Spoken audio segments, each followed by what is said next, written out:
Setelah ramai menuai kecaman atas pendapatnya mengenai penyaliban Kristus adalah rencana iblis, Edis TV, seorang apologet Kristen, kembali menimbulkan kontroversi. Dalam video klarifikasinya, alih-alih memperbaiki ucapannya, ia justru semakin menegaskan letak sesat logika dan tafsir teologisnya. Dalam video tersebut, Edis menyatakan bahwa jika kita mengakui penyaliban adalah rencana Allah, maka itu sama saja mengakui keyakinan pihak lain. Bahwa semua pihak yang terlibat dalam penyaliban, yaitu orang Romawi, Yudas, dan orang Farisi, layak dianggap berjasa dalam rencana keselamatan Allah, dan bahkan layak diberi penghargaan. Pernyataan ini jelas keliru.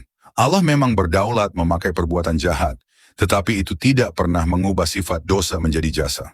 Kisah Yusuf menjadi contoh gamblang. Kejadian 50 ayat 20 mencatat perkataan Yusuf kepada saudara-saudaranya, "Memang kamu mereka-rekakan yang jahat terhadap aku, tetapi Allah telah mereka-rekakannya untuk kebaikan." Dalam ayat ini, Yusuf tetap menyebut perbuatan saudara-saudaranya sebagai jahat, meskipun Allah memakainya untuk tujuan baik. Dengan demikian, kejahatan tetaplah dosa, bukan jasa. Kesalahan mendasar Edis adalah, ia menempatkan Allah dalam posisi pasif dan reaktif, yaitu menunggu ide iblis, lalu mengubahnya menjadi rencana penyelamatan. Padahal Alkitab menegaskan bahwa salib adalah rencana kekal Allah. Ayat-ayat seperti 1 Petrus 1 ayat 20, Wahyu 13 ayat 8, dan Kisah Para Rasul 2 ayat 23. Secara eksplisit menggambarkan rencana Allah tentang keselamatan melalui kematian Kristus.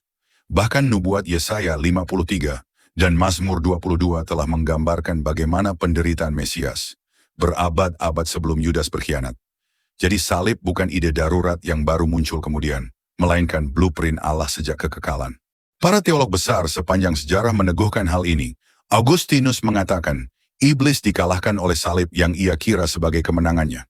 Thomas Aquinas berpendapat, Allah tidak menunggu kejahatan untuk merencanakan kebaikan, karena sejak semula ia telah menetapkan bagaimana kejahatan ditaklukkan. John Stott menulis, salib adalah rencana agung Allah sejak kekekalan, di mana kasih dan keadilan bertemu. Kemudian John Piper berpendapat, penyaliban bukan kecelakaan, melainkan pusat rencana Allah. Dan terakhir, R.C. Sproul menulis, apa yang dilakukan manusia dan iblis adalah dosa, tetapi Allah sejak semula menghendaki salib sebagai jalan keselamatan. Kesimpulan, karena itu jelaslah, baik Yudas, orang Farisi maupun iblis, tidak pernah layak disebut berjasa dalam karya keselamatan. Mereka tetap berdosa, dan Yesus sendiri menegaskan, celakalah orang yang menyerahkan aku. Matius 26 ayat 24. Alih-alih meluruskan klarifikasi Edis TV ini, justru semakin menyesatkan.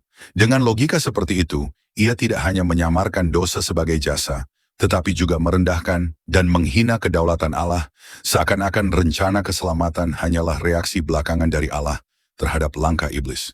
Kebenarannya jelas, salib adalah rencana Allah sejak kekekalan, dan hanya Allah serta Kristus yang layak dimuliakan lewat peristiwa ini.